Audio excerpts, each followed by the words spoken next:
মুর্শিদাবাদের চারিদিকে ছড়িয়ে আছে কত না ইতিহাসের নিদর্শন। এখন যাব মুর্শিদ কুলি খাঁর কন্যা আজিমুন্নেসা বেগমের জীবন্ত কবরস্থান দেখতে।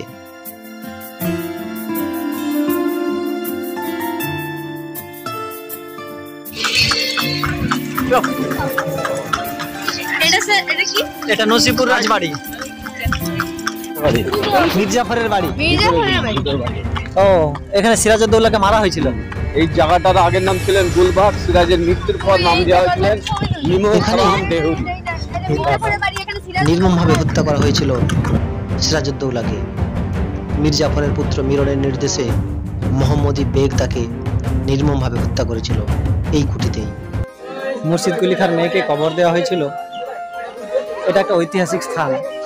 তার স্মৃতির উদ্দেশ্যে এখানে অনেক কিছু তৈরি করে রাখা হয়েছে, যেটা এখন দর্শনীয় স্থান হিসাবে রয়েছে, ঐতিহাসিক দর্শনীয় স্থান।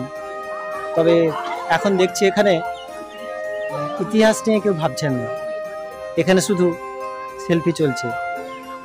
এটাই যেন এর মূল উদ্দেশ্য। এই জায়গাতেই কবর দেওয়া হয়েছিল মুর্শিদ কুলি খাঁর কন্যা আজিমুন্নেসা বেগমকে। কিন্তু কেন এই জীবন্ত কবর দিয়েছিলেন তাকে? ইতিহাস থেকে জানা যায় মুর্শিদ কুলি খাঁর কন্যা আজিমুন্নেসা বেগম ছিলেন অপরূপা সুন্দরী, কিন্তু এক সময় খুব কঠিন অসুখে তিনি পড়েছিলেন। আর সেই কঠিন অসুখ থেকে বাঁচাতে কবিরাজের কথা মতো তাকে শিশুর কলিজা খেতে হয়েছিল। এতে তিনি সুস্থ হয়েছিলেন ঠিকই, কিন্তু এই কলিজা খাওয়া তার নেশায় পরিণত হয়ে গিয়েছিল এবং চলতে থাকলো একের পর এক শিশু মৃত্যু, শিশু হত্যা। এই কথা শুনে মুর্শিদ কুলি খাঁ শাস্তি হিসাবে তাকে জীবন্ত কবর দিয়েছিলেন এই স্থানে।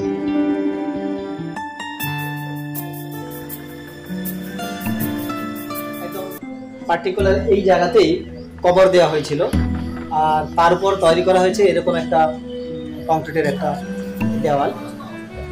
মুর্শিদ কুলি খাঁর মেয়েকে জীবন্ত কবর দেওয়া হয়েছিল এই জায়গাতে, আর তাই এখানে তার স্মৃতির জন্য এটা তৈরি করা হয়েছে।